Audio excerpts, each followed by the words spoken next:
Hello viewers, আসসালামু আলাইকুম। আমি নাজমুল হোসাইন।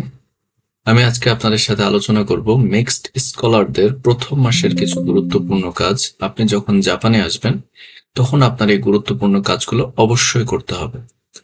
তো আমি একজন মিক্সড স্কলার এবং আমি জাপানে 2024 সালে পিএইচডি করতে আসছি ইউনিভার্সিটি অফ ইয়ামানাশিতে।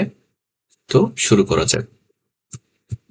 প্রথমেই আপনাকে যে কাজটা করতে হবে সেটা হচ্ছে জাইরো কার্ড কালেক্ট করতে হবে। এই জাইরো কার্ডটা আপনি কালেক্ট করবেন যখন আপনি এয়ারপোর্ট হয়ে জাপানে ঢুকবেন, তখন বিমানবন্দরেই আপনাকে এই জাইরো কার্ড প্রদান করে থাকবে।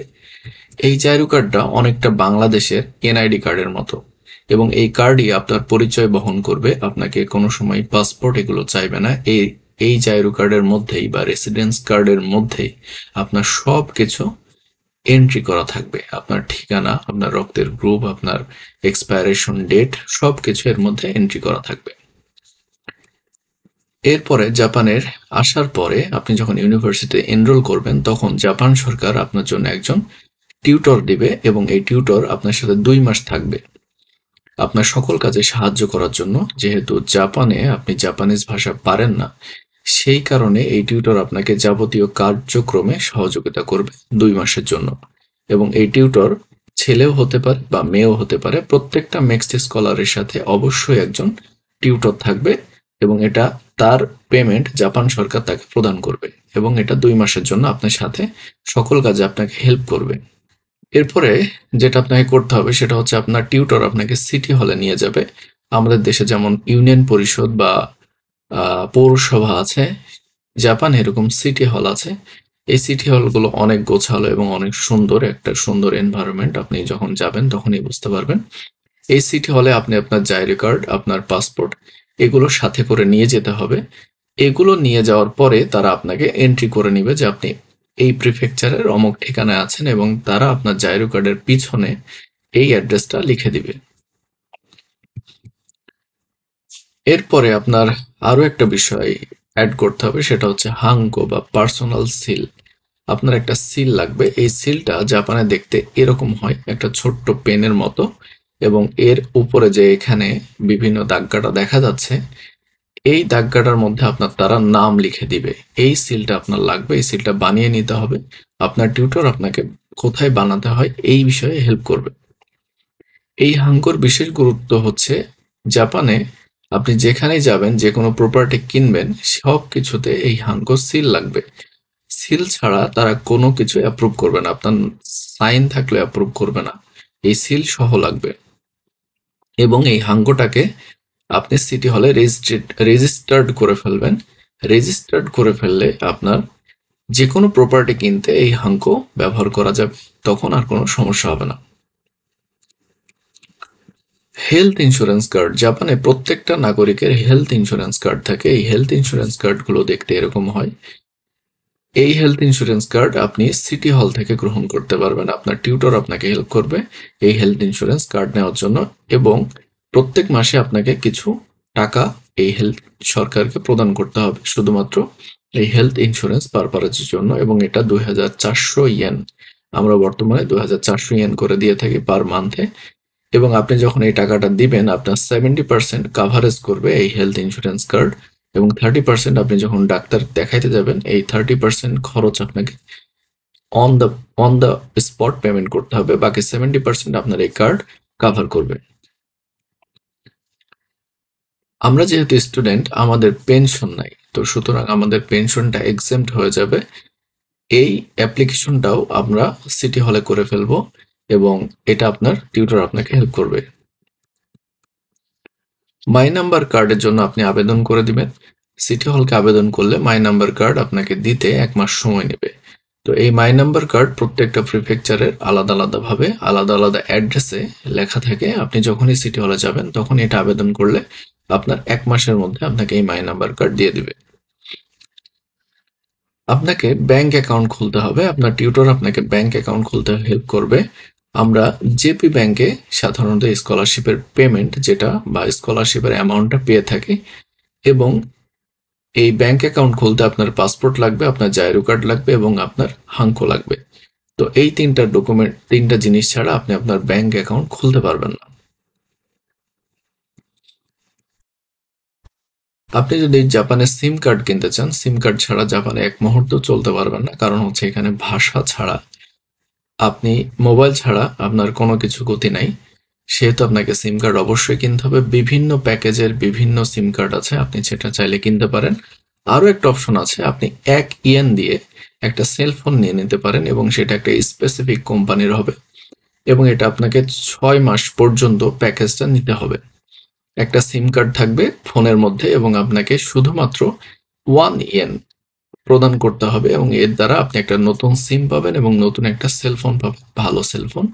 আমরা রেডমি নোট 12 নিয়েছিলাম এবং সেখানে একটা সিম কার্ড সহ দিয়েছে এবং আপনি চাইলে এই সিম কার্ডটা 6 মাসের মধ্যে পরিবর্তন করতে পারবেন না। 6 মাস আপনাকে এই সিম কার্ডটা চালাতে হবে এবং তাদের প্যাকেজ গ্রহণ করতে হবে। এটা হচ্ছে এই সিম কার্ডের শর্ত। আপনি যদি সিম কার্ডটা না চালান তাহলে এর পরবর্তীতে আপনি আর কোনো সিম কার্ড জাপানে কিনতে পারবেন না। এজন্য মোস্ট ইম্পর্ট্যান্ট হচ্ছে আপনি যদি ফোন গ্রহণ করেন অবশ্যই আপনাকে সিম কার্ডটা 6 মাসের জন্য চালাতে হবে এবং তাদের 6 মাসের প্যাকেজ নিতে হবে এবং এই প্যাকেজগুলো বিভিন্ন দামের হয়। এবং আরও একটা জিনিস মাথায় রাখবেন, সেটা হচ্ছে সিম কার্ড কেনার সময় সিম কার্ডের রেজিস্ট্রেশন খরচ কিন্তু আলাদা। আমরা বাংলাদেশে সাধারণত ফ্রিতে রেজিস্ট্রেশন হয়ে যায়, কিন্তু জাপানে ফ্রিতে রেজিস্ট্রেশন হয় না।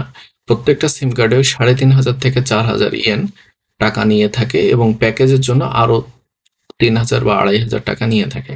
সুতরাং এখানে একটা খরচ আছে এবং 6 মাস পর্যন্ত আপনাকে এই প্যাকেজ গ্রহণ করতে হবে।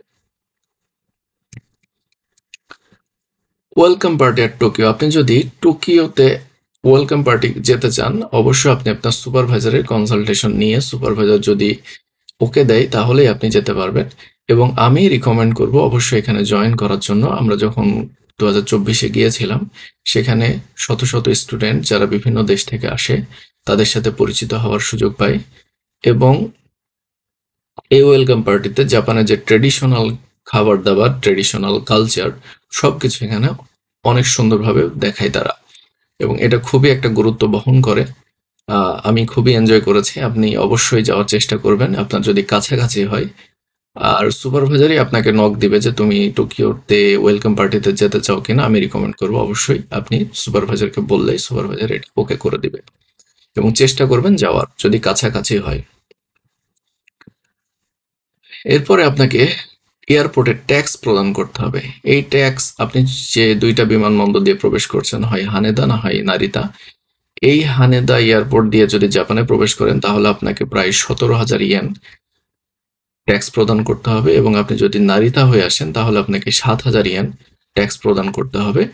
এই ট্যাক্সটা প্রথম মাসেই সাধারণত প্রদান করা হয়ে থাকে। আপনাকে একটা ইমেল পাঠাবে, আপনি ইমেইলের মধ্যেই জানতে পারবেন যে আপনাকে একটা ট্যাক্স দেওয়া লাগবে। সুতরাং এই ট্যাক্সটা অবশ্যই আপনাকে নিজের টাকা খরচ করে দিতে হবে। এরপর আপনি আপনার স্টুডেন্ট আইডি কার্ড কালেক্ট করবেন। এই আইডি কার্ড কালেক্টের জন্য আপনার টিউটর আপনাকে সাহায্য করবে, সেই আপনাকে স্টুডেন্ট আইডি কার্ড কালেক্ট করতে নিয়ে যাবে এবং সেখানে আপনি আপনার স্টুডেন্ট আইডি এবং সাথে সাথে আপনাকে স্টুডেন্টের যে পোর্টাল আছে সেখানকার পাসওয়ার্ড সহ দিয়ে দিবে। প্রত্যেক সেমিস্টারে আমাদের প্রত্যেকটা ইউনিভার্সিটিতে মেডিকেল চেক আপ হয়। মেডিকেল চেক আপ হচ্ছে মাস্ট। আপনি আপনার ইউনিভার্সিটির অবশ্যই মেডিকেল চেক আপে পার্টিসিপেট করবেন এবং এটা যে রিপোর্ট সেটা আপনাকে ইমেইলের মাধ্যমে প্রদান করবে। আপনি যে জাপানে প্রবেশ করেছেন সেজন্য যে বোর্ডিং পাস নিয়েছেন সেই বোর্ডিং পাসটা আপনাকে ইন্টারন্যাশনাল অফিসে সাবমিট করতে হবে এবং এটা ফার্স্ট উইকের মধ্যেই সাবমিট করে দিতে হবে। এই বোর্ডিং পাস ইন্টারন্যাশনাল অফিস গ্রহণ করবে, এটা কখনোই হারাবেন না। এরপরে আপনি যখন স্কলারশিপের অ্যামাউন্ট নিতে যাবেন তখন অবশ্যই আপনাকে সাইন করতে হবে, আদারওয়াইজ আপনি আপনার স্কলারশিপ পাবেন না। প্রত্যেক মাসের শুরুতে আপনি 1 তারিখের মধ্যে অবশ্যই স্কলারশিপের জন্য সাইন করে দিবেন এবং একটা এক্সেল শিট আসবে প্রত্যেক মাসের জন্য আলাদা আলাদা ডিফারেন্ট। আপনাকে ওই এক্সেল শিটটা পূরণ করতে হবে এবং সাইন করতেও যেতে হবে। সো 2টা কাজই করা লাগবে। সুতরাং আপনি স্কলারশিপের সাইন ছাড়া আপনি স্কলারশিপের টাকা আপনি ওই মাসের জন্য পাবেন না। তো সাধারণত আমরা যারা জাপান স্কলারশিপ পেয়ে থাকি আমাদের প্রথমেই মাসের শুরুতে আমরা সাইন করে দিই এবং মাসের শেষের দিকে আপনার ওই অ্যামাউন্টের টাকা আপনার অ্যাকাউন্টে ঢুকবে। আপনি আপনার অ্যাকাউন্ট নাম্বার অবশ্যই ইন্টারন্যাশনাল অফিসে সাবমিট করবেন, যেটা জেপি ব্যাংক থেকে পাবেন এবং এই অ্যাকাউন্ট নাম্বারটা অবশ্যই সঠিক হতে হবে। তারা একটা ডকুমেন্ট দেবে জেপি ব্যাংক, ওই ডকুমেন্টটাই নিয়ে এসে ইন্টারন্যাশনাল অফিসে সাবমিট করলে তারা আপনার নাম দিয়ে ওই অ্যাকাউন্টে এন্ট্রি করে দিবে।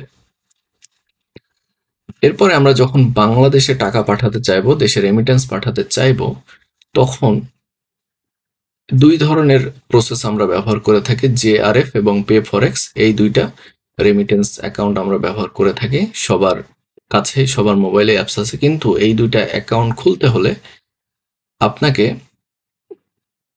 অবশ্যই এই দুইটা অ্যাকাউন্ট খোলার জন্য অবশ্যই আপনার মাই নাম্বার কার্ড এবং জাইরো কার্ড দুইটাই লাগবে। সুতরাং আপনি যতদিন না মাই নাম্বার কার্ড এবং জাইরো কার্ড পাচ্ছেন, ততদিন আপনি এই অ্যাকাউন্ট খুলতে পারবেন না।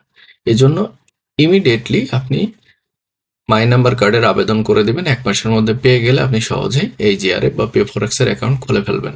এবং আমি রিকমেন্ড করব দুইটাই খুলে রাখতে, কারণ বিভিন্ন সময় বিভিন্ন রেট, কারোটা বেশি থাকে, কারোটা কম থাকে। যখন যে রেটটা বেশি হবে আপনি তখন সেটা দিয়ে দেশে রেমিটেন্স পাঠিয়ে দিবেন।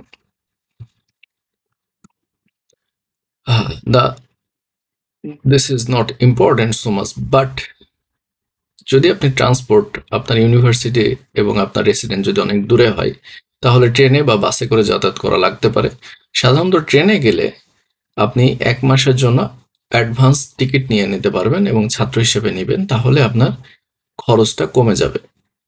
এখানে অনেক ছাত্র আছে যারা ট্রেনে যাতায়াত করে, তাদের খরচ কমানোর জন্য তাদের একটা নির্দিষ্ট পাস আছে, সেই পাস নিলেই আপনার খরচ অর্ধেকে নেমে আসে।